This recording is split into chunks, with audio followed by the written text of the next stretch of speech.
క్షేమంగా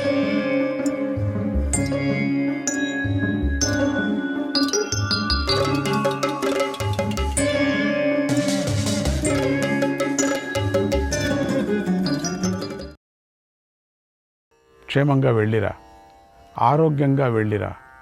ఓ అర్జున, హ్రీం, కీర్తి, ద్యుతి, పుష్టి, ఉమ, లక్ష్మి, సరస్వతి మొదలైన ఈ దేవతలందరూ ప్రయాణంలో నిన్ను రక్షించురుగాక. ఐం హ్రీం శ్రీం అన్నట్టుగా నువ్వు పెద్దవారిని గౌరవిస్తావు, అన్నగారి మాటను ఆచరిస్తావు. అందుచేత నీకు క్షేమం కలగటం కోసం, శాంతి కలగటం కోసం నేను వసువులను, రుద్రులను, ఆదిత్యులను, మరుద్గణాలను, విశ్వే దేవతలను, సాధ్యులను ప్రార్థిస్తూ ఉంటాను. అంతరిక్షంలో ఉన్న భూతాల నుంచి నీ మార్గంలో విఘ్నాలను కలిగించే ఇతర ప్రాణుల నుంచి కూడా నీకు శుభమే కలుగుగాక అని ద్రౌపది శుభాన్ని పలికింది. తర్వాత అర్జునుడు సోదరులకు, ధౌమ్యుడికి ప్రదక్షిణం చేసి తన గాంధీవాన్ని తీసుకొని బయలుదేరాడు. అర్జునుడు ప్రతిస్మృతి యోగ విద్యతో ప్రకాశిస్తూ వెళ్తుండగా అతడి వెళ్ళే దారిలో నుంచి సమస్త భూతాలు పక్కకు తప్పుకొన్నాయి. అర్జునుడు అతివేగంగా పర్వతాలను దాటుకుంటూ దేవతలకు ఇష్టమైన హిమాలయ పర్వతాలకు చేరుకున్నాడు. యోగి కావటం వల్ల మనోవేగంతో వాయుదేవుళ్లాగా ఒక్కరోజులోనే హిమాలయ పర్వతానికి చేరాడు. ఏమాత్రము అలసట లేకుండా హిమాలయ పర్వతాన్ని దాటి గంధమాదన పర్వతానికి చేరాడు. అక్కడి నుండి రాత్రి పగలు కూడా ప్రయాణం చేసి ఎన్నో దుర్గమ ప్రదేశాలను దాటాడు. ఆ తరువాత ఇంద్రకీలాద్రి పర్వతం మీదకు చేరుకున్నాడు. అప్పుడు ఆకాశం నుండి ఆగు, అక్కడే నిలబడు అనే మాట వినిపించింది. అర్జునుడు వెంటనే అక్కడ ఆగిపోయాడు. ఆ మాటలు విని అన్ని వైపులా చూశాడు. అక్కడ ఒక చెట్టు మొదట్లో ఒక తపస్వి కూర్చొని ఉన్నాడు. అర్జునుడు ఆయన్ను చూశాడు. ఆ తపస్వి బ్రహ్మ తేజస్సుతో వెలిగిపోతూ ఉన్నాడు. ఆయన అర్జునుడితో ఇలా అన్నాడు, నాయనా, నువ్వెవరు? ధనుర్బాణాలు, కవచాన్ని, ఖడ్గాన్ని ధరించావు, కిరీటం పెట్టుకున్నావు, రాజులాగా ఉన్నావు. ఇక్కడ ఎందుకు వచ్చావు? ఇక్కడ నీకు ఆయుధంతో పని లేదు. ఎందుకంటే ఇది ఇంద్రియాలను నిగ్రహించి తపస్సు చేసుకునే ప్రాంతం. ఇది తపస్సులుండే ప్రాంతం. ఇక్కడ ధనుస్సుతో పని లేదు, బాణంతో పని లేదు, కత్తులు కటార్లతో పని లేదు. అసలు ఇక్కడ యుద్ధమే జరగదు. ఇది యుద్ధం జరిగే ప్రాంతమే కాదు. కనుక నీ ధనుస్సును విడిచేయి, నువ్వు ఉత్తమమైన గతిని పొందుతావు. నేను చెబుతున్నాను, విడిచిపెట్టు. నీతో సమానమైన వీరుడు ఈ లోకంలోనే లేడు అని నవ్వుతూ విల్లును విడిచేయి అని మళ్ళీ మళ్ళీ చెప్పాడు. కానీ ఆ మాటలకు అర్జునుడు చలించలేదు, బెదిరిపోలేదు. చేతిలో ధనుస్సును అలాగే పట్టుకొని నిశ్చలంగా ఉన్నాడు. ఆ ముని అర్జునుడి ధైర్యాన్ని సడలించలేకపోయాడు. అర్జునుడికి భయాన్ని కలిగించలేకపోయాడు. అర్జునుడు ఏమీ చేయలేకపోయాడు. ఆ తర్వాత ఆయనే నవ్వుతూ ఇంద్రుడైపోయాడు. అర్జునుడితో ఇలా అన్నాడు, ఓ అర్జున, నేను ఇంద్రుణ్ణి, నీకు శుభమగుగాక, వరం కోరుకో అన్నాడు. అప్పుడు అర్జునుడు చేతులు జోడించి ఇలా అన్నాడు, ఓ దేవా, నేను నీ నుండి సంపూర్ణంగా అస్త్రజ్ఞానాన్ని తెలుసుకోవాలని కోరుకుంటున్నాను. దివ్యాస్త్రాలను పొందాలనుకుంటున్నాను. నా కోరిక తీర్చు, నాకు వరమివు అన్నాడు. అప్పుడు ఇంద్రుడు సంతోషిస్తూ, ఓ అర్జున, నీకు అస్త్రాలెందుకు, శస్త్రాలెందుకు? ఇప్పుడు సంతోషంగానే ఉన్నావు కదా, నీ సోదరులందరూ కూడా సంతోషంగానే ఉన్నారు కదా, కనుక నీకిష్టమైన లోకాలను కోరుకో, ప్రసాదిస్తానన్నాడు. అప్పుడు అర్జునుడు, ఓ దేవా, నేను లోభం వల్ల కానీ కామం వల్ల కానీ ఇక్కడికి రాలేదు. నేను దేవతల్లాగా అయిపోవాలని కోరుకోవటం లేదు. సుఖం కానీ దేవతల ఐశ్వర్యం కానీ నాకు అక్కర్లేదు. లోకాలను కోరుకొని నాకు సుఖించాలని లేనే లేదు. సోదరులను అలా అడవుల్లో వదిలేసి నా సుఖాన్ని నేను కోరుకోను, నా స్వార్థాన్ని నేను చూసుకోను. నేను కౌరవుల వల్ల ఏర్పడిన శత్రుత్వాన్ని నాశనం చేసుకోవాలని చూస్తున్నాను. శాశ్వతమైన కీర్తిని పొందాలనుకుంటున్నాను. ఒకవేళ నేను తప్పుగా నడుచుకుంటే సకల లోకాల్లోనూ నేను అపకీర్తిని పొందుతాను అన్నాడు. ఆ మధురమైన మాటలకు ఇంద్రుడు ఎంతో సంతోషించి ఇలా అన్నాడు. యదా ద్రక్షసి భూతేశం త్రక్షం శూలధరం శివం, త్రక్షం శూలధరం శివం, తదా దాతాస్మి తే తాత దివ్యాన్యస్త్రాణి సర్వశః. నాయన, త్రినేత్రుడు, శూలధారి, భూతేశుడు అయిన శివుణ్ణి నువ్వు దర్శించాలి. అప్పుడే నేను నీకు సకల దివ్యాస్త్రాలను ఇస్తాను. ఆయనను చూడటం వల్లే నీకు కార్యసిద్ధి కలుగుతుంది. ఆ తరువాత నువ్వు స్వర్గానికి వెళతావు అని చెప్పి ఇంద్రుడు అదృశ్యమయ్యాడు. అర్జునుడు యోగబలంతో అక్కడే నిలబడ్డాడు. శ్రీకృష్ణాయ పరమాత్మనే నమః. 38వ అధ్యాయం. జనమేజయుడు వైశంపాయన మహర్షిని ఇలా అడిగాడు. ఓ మహర్షి, అర్జునుడు అస్త్రాలను ఎలా పొందాడు? ఆ కథంతా విస్తారంగా చెప్పండి. అర్జునుడు ఎవరూ లేని వనంలోకి ఎలా ప్రవేశించాడు? అతడు అక్కడ ఏం చేశాడు? శివుడిని, ఇంద్రుణ్ణి ఎలా ప్రసన్నం చేసుకున్నాడు? వారిని ఎలా సంతోషపెట్టాడు? ఇప్పుడు ఇది లేకపోతే, వనానికి రాకపోతే వీళ్ళు ఇటువంటి సన్నివేశం అర్జునుడికి దొరికేదా? శివుణ్ణి దర్శించేవాడా? అస్త్రాలను పొందేవాడా? అస్త్రాలు ఉన్నాయి ఆయన దగ్గర, లేదని కాదు, అంబు ఉంది, కానీ వేరే వేరే అస్త్రాలు. అది అవుతుందా? దేవతలకు సంబంధించిన కథ, మానవులకు సంబంధించిన కథ నీకు తెలుసు కనుక ఆ కథనంతా నాకు చెప్పు.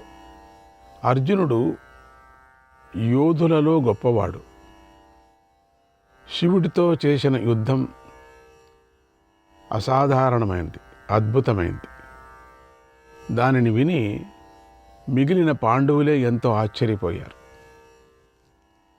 అర్జునుడు నడవడికలో నిందించదగినది ఏదీ లేదు ఇక్కడ కనుక అతడి కథనంతా చెప్పు అన్నాడు.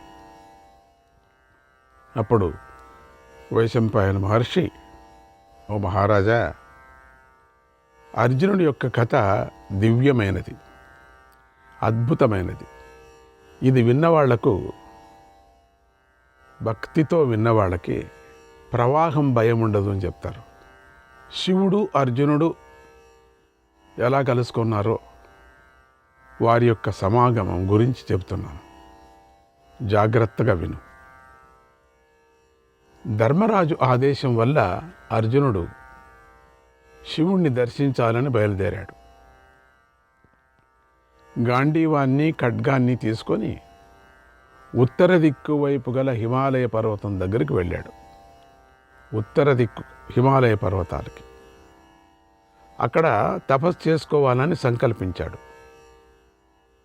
అక్కడి నుంచి వేగంగా ఒక వనంలోకి వెళ్ళాడు. ఆ వనం పండ్ల చెట్లతో, పూల చెట్లతో నిండుగా ఉంది. అనేక పక్షులకు ఆశ్రయం ఇస్తూ ఉంది. మృగాలతో నిండుగా ఉంది. దాని వర్ణన అతీతం అంటారే, అట్లా కవులకంతా ప్రోత్సాహం వచ్చేటువంటిదే మహాభారతం. ఇక్కడ ఉండేటువంటి సౌందర్యం, ఇక్కడ ఉండేటువంటి నవరసాలు, ఇక్కడ ఉండేటువంటి ప్రేరేపణా శక్తి ఏ గ్రంథంలో లేవు, మనకు దొరకవు. అందుకనే మహాభారతం ఇదొక మణిప్రాయంగా కవులకి అద్భుతమైనటువంటి ఒక అక్షయ మణిలాగా వాళ్ళకు దొరుకుతుంది. అన్ని ఉదాహరణలు ఇక్కడే దొరుకుతాయి. కవితాశక్తి ప్రేరేపణ మహాభారతంలో దొరుకుతుంది. దానిని సిద్ధులు, చారణులు సేవిస్తున్నారు ఆ వనాన్ని. అర్జునుడు నిర్జనమైన ఆ వనానికి వెళ్ళిన తర్వాత ఆకాశం నుండి శంఖాల ధ్వని, పటాహాల ధ్వని వినిపించింది. వేరే వేరే పేర్లు దానికి, పటాహాలం, శంఖాలం, ఇవంతా కూడా వేరే వేరే ధ్వనులు. భూమి మీద పూలవాన కురిసింది. అర్జునుడు ఇంకా ముందుకు వెళ్ళాడు. నదులను చూస్తూ వనాలను దాటాడు. ఆ నదుల వద్ద హంసలు, కారండవాలు, సారస పక్షులు ధ్వని చేస్తున్నాయి. పుష్కోకిల పక్షులు, క్రౌంచ పక్షులు, బార్హీణులు అనేటువంటి ధ్వనులు చేస్తున్నాయి. విచిత్రమైన పక్షులు, మనకు అవి దొరకవు, మనం చూడలేము కూడా, అసలు దాని డ్రాయింగు వేయలేరు ఎవరు. వాటితో ఆ నదులు అందంగా ఉన్నాయి. ఆ నదులు పక్కనే వనాలు ఉన్నాయి. అర్జునుడు చల్లని నీళ్లు గల ఆ నదులను చూసి ఎంతో సంతోషించాడు. ఉగ్రమైనటువంటి తపస్సు పూనుకున్నాడు. మృగ చర్మాన్ని కట్టుకున్నాడు. నేలపై పడిన ఎండటాకులను, ఆ ఆకుల్ని ఆహారంగా స్వీకరించాడు. అది చాలా కాలానికి, ఇప్పుడే కాదు, అది ఇంకా చాలా కాలం పడుతుంది. ఇప్పుడే మాకు దగ్గర ఉంటే చాలు, ఆ ఆహారంగా అవన్నీ దగ్గర పెట్టుకున్నాడు, కలెక్ట్ చేసుకున్నాడు. దగ్గర కలెక్ట్ చేసుకుంటే కదా తర్వాత మనం దాన్ని ఆరగించవచ్చు అనే విధంగా అన్నీ ఒక చోట చేసుకున్నాడు. 1 నెల వరకు 3 రాత్రులకు ఒక్కసారి ఫలాలను తిన్నాడు. 2వ నెలలో వెనుక తిన్న దానికన్నా రెట్టింపు సమయంలో, అంటే 6 రాత్రులకు ఒకసారి ఫలాలను తిన్నాడు. అంటే అట్లా రెట్టింపు చేసుకొని పోతున్నాడు. 3వ నెలలో 15 రోజులకు ఒకసారి ఆహారాన్ని తిన్నాడు. ఆ తర్వాత కేవలం గాలినే ఆహారంగా తీసుకున్నాడు. చేతులు పైకెత్తి ఏ ఆధారము లేకుండా కాలి బ్రొటన వ్రేలు కొన మీద నిలబడి తపస్సు చేశాడు అర్జునుడు. ఆ ఉగ్రమైన తపస్సును మహర్షులు చూసి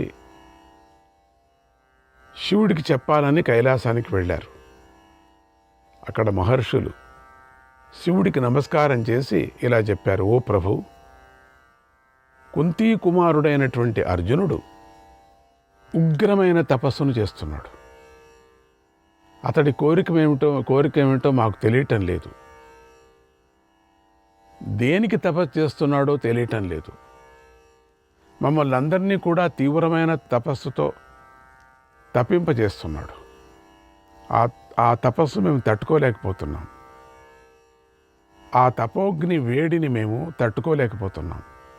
కనుక నువ్వు అతడి మనస్సును నివారించు, అంటే అతడు కోరిన వరాన్ని ఇవ్వు అన్నారు. అతని యొక్క తపస్సును, అతని యొక్క మనస్సును నివారించు. అప్పుడు శివుడు: ఓ మహర్షులారా, భయపడకండి, అర్జునుడి విషయంలో విచారించకండి, సంతోషంగా వెళ్ళండి. అతడు తపస్సు ఎందుకు చేస్తున్నాడో అతని మనస్సులోని కోరికే నాకు తెలుసు. అతడికి స్వర్గం పట్ల కోరిక లేదు.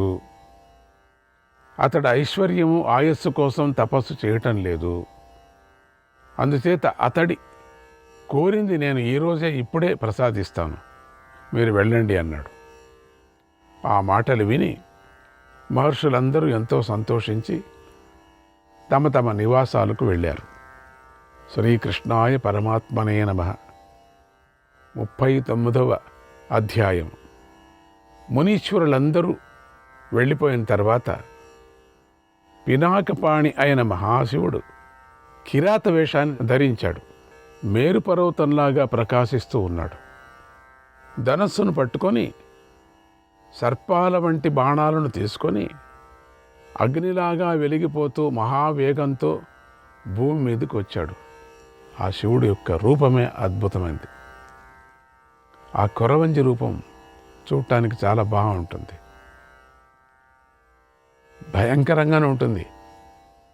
అప్పుడు పార్వతీదేవి కూడా కిరాత స్త్రీ వేషాన్ని ధరించి శివుడు వెనకే వచ్చింది. ఆవిడ వదులుతుందా? కిరాత స్త్రీ వేషం వేసుకుంది. మాయతో ఇద్దరు ఆది దంపతులు మహానుభావులు అర్జునుని అనుగ్రహించటానికి, అర్జునుని పరీక్ష చేయటానికి శివుడు కిరాతకి వేషం ఈవిడ ఇద్దరు కూడా అర్జునుడికి పరీక్ష చేయాలని. కళ్ళు మూసుకోండి, ఇద్దరు కనపడతారు. ఆ కిరాతకి ఆ ఆది దంపతులు వెనుక భూతగణాలు కూడా ఎంతో సంతోషిస్తూ అవి కూడా చిన్న చిన్న వేషాలు వేసుకున్నాయి. వాళ్ళకు సమాధానంగా వచ్చేటువంటి అన్ని భూమి మీదకి వచ్చాయి.